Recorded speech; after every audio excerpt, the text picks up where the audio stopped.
जय माता दी। हर हर महादेव। कैसे हैं आप सभी? आशा करती हूँ आप सभी स्वस्थ होंगे, अच्छे होंगे।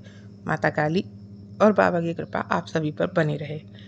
आज का जो टॉपिक है वो बहुत ही महत्वपूर्ण टॉपिक है, क्योंकि कहीं आप भी तो ये गलती नहीं कर रहे, कहीं आपकी गलतियों के कारण से ही तो आपके घर की शक्तियों का बंधन नहीं हो रहा है।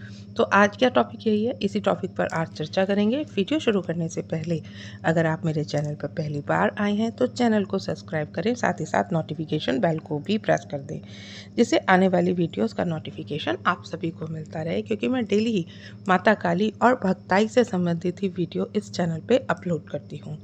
तो आइए शुरू करते हैं आज की वीडियो। देखिए, वीडियो एंड तक ज़रूर देखिएगा, जिससे कोई भी आपको नॉलेज अधूरी ना रहे, क्योंकि बहुत सारी चीज़ें ऐसी होती है कि हम स्किप कर करके वीडियो देखते हैं, लेकिन फिर जो ज्ञान है वो बीच में ही हमारा रह जाता है। तो इसलिए ऐसा ना करें, पूरी वीडियो को शुरू से लेके एंड तक आप देखें। देखिए, जब कोई भी शक्ति आपके पास होती है, मान लीजिए आपने किसी भी इष्ट की पूजा करी, सच्चे मन से उनके सच्चे मन से श्रद्धा भक्ति करी, उसके बाद क्या हुआ कि आपके इष्ट आपसे प्रसन्न होकर के आपको किसी भी तरंग का, किसी भी ऊर्जा का उन्होंने समावेश आपके उसमें कराया, आपको अब शक्ति प्राप्त हो गई। शक्ति प्राप्त होने के लिए अभी आपकी सवारी खुली नहीं है, सिर्फ अभी आपको शक्ति प्राप्त हुई है, अभी सिर्फ आपको तरंग प्राप्त हुई है।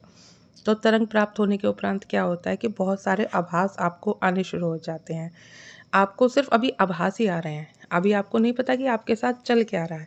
तो आभास में क्या होता है कि अगर आपके साथ कुछ गलत है वो आपको आभास आ जाएगा, अगर भविष्य में कुछ आपके साथ गलत होने वाला है उस चीज़ का आपको आभास हो जाएगा, या किसी व्यक्ति जो सामने वाला व्यक्ति है उसके बाद पॉजिटिव चीज़ है या निगेटिव चीज़ है, इस चीज़ का आपको आभास हो जाएगा। ये सारी चीज़ें होती हैं तब जब आपके शुरुआती लक्षण होते हैं, जब तक आपकी सवारी पूर्ण रूप से खुली नहीं होती है।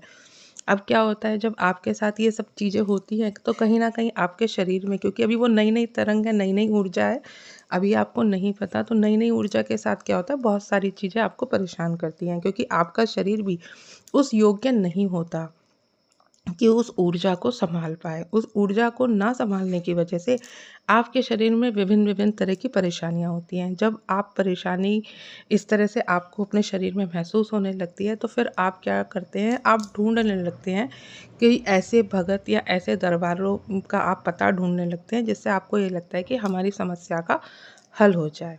ठीक है? तो आप क्या करते हैं कि आप फिर उन दरबारों में जाते हैं। अभी आपको पता तो है नहीं कि आपके साथ क्या है, लेकिन वो जो भगत है वो बहुत, देखिए आजकल के समय में अगर आप किसी पे अंधविश्वास कर रहे हैं तो मैं आपको ये बोलूँगी, देखिए अंधविश्वास करना बंद कीजिए, क्योंकि आज के समय में जितने भगत आपको दिख रहे हैं ना, हर कोई सच्चा हो ये ज़रूरी नहीं। मैं सभी भगत के लिए नहीं बोल रही हूँ, लेकिन हर कोई भगत अच्छा हो ये ज़रूरी नहीं, क्योंकि आजकल के समय में लालच बहुत ज़्यादा है और लालच के वशीभूत वो लोग कुछ भी कर सकते हैं आपके साथ। तो क्या करते हैं, उन्होंने देख लिया कि आपके पास कोई तरंग है, कोई ऊर्जा है, और आपने उनको अपनी परेशानी बताई, तो सबसे पहले वो क्या करते हैं, कुछ ना कुछ ऐसी चीज़ों का भोग आपसे दिलवा देते हैं। मान लीजिए कि आपके यहाँ सात्विक पूजा हो रही है, ठीक है, आपने जिस भी इष्ट की पूजा करी है वो बहुत पूर्ण रूप से सात्विक है, जो शक्ति जो ऊर्जा आपको प्राप्त हुई है वो पूर्ण रूप से सात्विक है, लेकिन आपके शरीर में जो कष्ट बना हुआ है, आप उस वजह से परेशान है, तो आप भगत के पास गए, भगत ने तो ये चीज़ परख ली कि आपके पास क्या है, लेकिन अभी आपको तो परख नहीं है।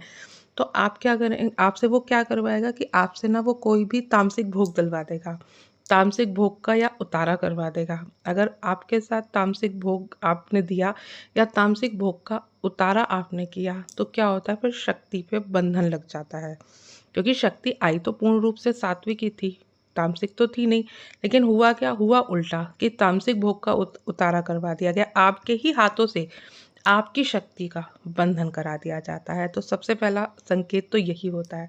अगर आपके साथ भी ऐसा कुछ हुआ है तो आप समझ लीजिए कि आपकी शक्ति का बंधन हुआ है।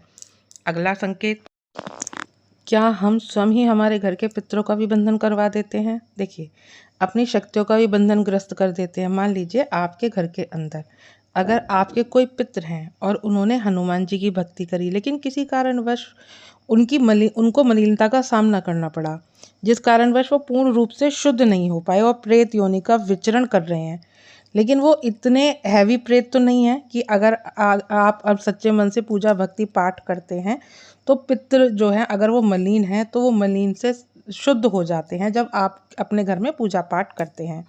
लेकिन आपके घर में क्या होता है कि आपके घर में देखिए मलिन तो वो हैं, तो परेशानी तो कुछ ना कुछ आपके घर में रहेगी ही रहेगी। कुछ तंत्र क्रिया करवा दी गई है, उसकी वजह से परेशानी आती है।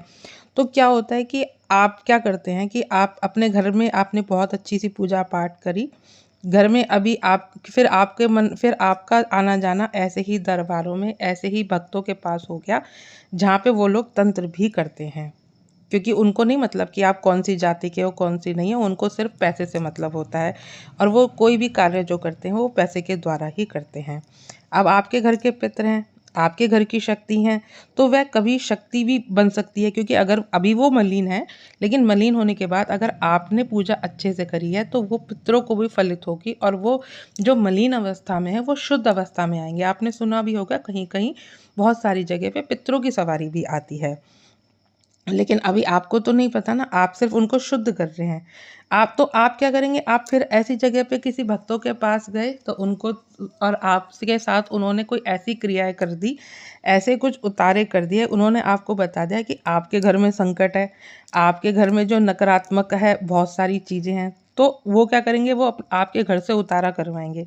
जब आपके घर से उतारा करवाएंगे तो आपके पितरों का भी बंधन कर दिया जाता है, क्योंकि पितर भी तो घर में ही पितर भी तो घर में ही होते हैं ना, तो वो आपके घर के पितरों का बंधन किया जाता है और आपका घर अब बिल्कुल खाली हो जाता है। अब जो बहुत सारी नकारात्मक शक्ति हैं आपके घर के अंदर एंट्री आराम से ले लेती हैं, क्योंकि आपका घर तो खाली है।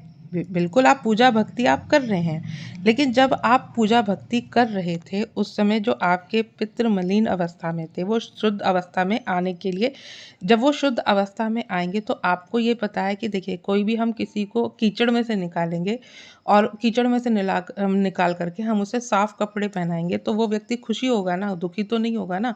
अब आप क्या है, आप अपनी पूजा पाठ कर रहे थे तो जो आपके मलिन पितर थे वो शुद्ध होने की तरफ चल पड़े थे, लेकिन आपके घर में वो क्योंकि गुस्सा थे, आपसे परेशान थे, आपको दुखी भी कर रहे थे, लेकिन जैसे ही आप उनके शुद्धता की तरफ लेकर के जा रहे थे, आप फिर किसी ऐसे भगत के पास पहुंच जाते हो, भाई हमारे घर में ये दिक्कत चली है, परेशानी चल रही है, तो क्या होता है कि अब वो आपके घर से उतारा करवा देते हैं। घर से उतारा करवाने के बाद में वो पितरों का बंधन भी हो जाता है, तो अब आपका घर बिल्कुल खाली। घर खाली होने के बाद में कोई भी नकारात्मक शक्ति है आपके घर में बहुत आराम से वो वास कर सकती है, बहुत आराम से वो चली जा सकती है। तो ये गलतियाँ आप लोग स्वयं करते हैं। अगला लक्षण, मान लीजिए कोई हमारे घर में बुजुर्ग थे, बुजुर्ग के द्वारा की गई साधना, चाहे उन्होंने माँ काली की साधना करी हो या माँ दुर्गा की साधना करी हो या माँ शीतला मसानी की साधना करी हो, उनकी पूजा करी हो, लेकिन उनका कुछ समय बाद पूजा करते करते उनका देह त्याग हो गया, एक उनकी उम्र बीत गई। अब वो जो शक्ति उनके पास आई थी वो शक्ति को आपके घर में और नकारात्मकता भी आपके घर में, तो लेकिन वो आपका काम बनने नहीं देगी, क्योंकि वो देव शक्ति को भी तो बंधन ग्रस्त करवा दिया गया है ना। आप ऐसे व्यक्ति के साथ जुड़कर यह कार्य करना चाहिए जो आपके पितृ की शक्ति और आपकी कुल की शक्ति, यहाँ तक कि आपकी स्वयं की शक्ति, अगर आपके ऊपर कोई जागृत रूप में कृपा आ रही है तो इसको बंधन ग्रस्त ना करवाएं, क्योंकि इन्हें इन्हीं स्थानों पर ग्रहण कराया जाता है, बाद में इन्हें वापस अपने शरीर पर लाया जाता है। शुद्धिकरण के लिए भी एक प्रक्रिया होती है, वो कुछ अलग तरीके से प्रक्रिया होती है, लेकिन लोगों को कुछ पता तो होता नहीं है, तो वे शक्ति को भी नकारात्मक बोल देते हैं और उस चीज़ को पहचान ही नहीं पाते हैं कि हाँ भाई ये शक्ति है या कोई चीज़ नकारात्मकता है, तो वो गलत उतारा बता देते हैं और गलत उतारे की वजह से जो माँ दुर्गा की शक्ति आ रही थी या माँ काली की शक्ति आ रही थी, जिस शक्ति की वजह से आपका शरीर हिल रहा था, जिस शक्ति की वजह से आपको सवारी भी महसूस होने लगी थी और जिस शक्ति की वजह से आपका पूजा पाठ करने में भी मन लगा हुआ था, अब उल्टा होने लगता है। अब क्रोध भी आपको अधिक बढ़ जाता है, आपको अपने सारे कार्य बनते हुए नहीं दिख रहे हैं। इसका मतलब ये नहीं कि शक्ति आई है तो सारे कार्य बनने लग जाएंगे। शक्ति जब तक उत्कीलन नहीं किया जाएगा, शक्ति को आप जब तक ऊर्जा नहीं देंगे तब तक उसको इतनी पावर नहीं होती है कि वो आपके सारे घर के कार्य बनाए, क्योंकि ताप से ही शक्ति की ऊर्जा बढ़ती है और सुख शांति आती है परिवार के अंदर। और इस बात का यह मतलब नहीं होता है घर में सुख शांति चाहिए तो ही आप शक्ति को बुलाएं या तभी आप शक्ति पे बंधन कराएं। बंधनग्रस्त का मतलब होता है ऐसे कार्य आपके हाथ से करा दी जाते हैं जो आपके साथ होने ही नहीं चाहिए।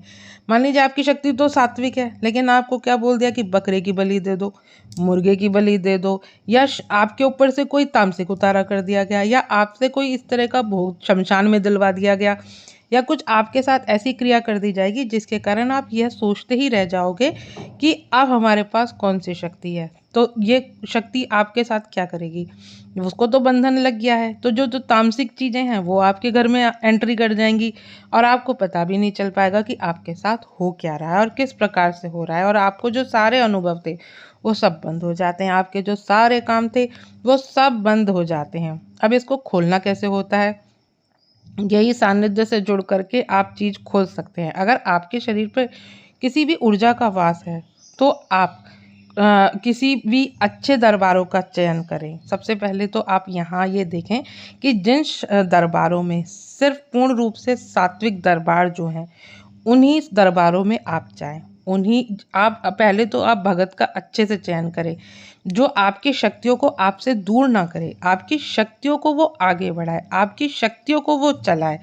लेकिन गलत तरीके से करने वाले जो भगत होते हैं वो शक्तियों का बंधन लगाते ही लगाते हैं। तो सबसे पहले दरबारों में जाने से पहले आप ये चीज़ें बिल्कुल आप देखिए जाना आपको पड़ेगा, क्योंकि कहीं ना कहीं आपके शरीर में परेशानी है या कुछ दिक्कत आपको बन रही है। लेकिन आपको इन सब चीज़ों का बहुत ध्यान रखना पड़ेगा, इन सारी चीज़ों को बहुत अच्छे से समझना पड़ेगा, क्योंकि आपके साथ कुछ गलत हो भी जाएगा लेकिन आपको ही नहीं पता चलेगा कि आपके साथ हो भी क्या गया।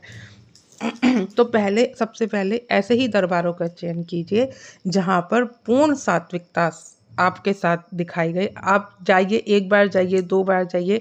और अगर हाँ, दूसरी बात इस चीज़ का भी ध्यान रखिए कि अगर वो अच्छा भगत है वो कभी भी आपके ना तो बाल पकड़ेगा, कभी भी ना वो आपके माथे पर हाथ लगाएगा। अगर ऐसा कोई भी क्रिया आपके साथ कर दी गई है, आपको नहीं पता, आपकी शक्तियों का बंधन कर दिया गया है।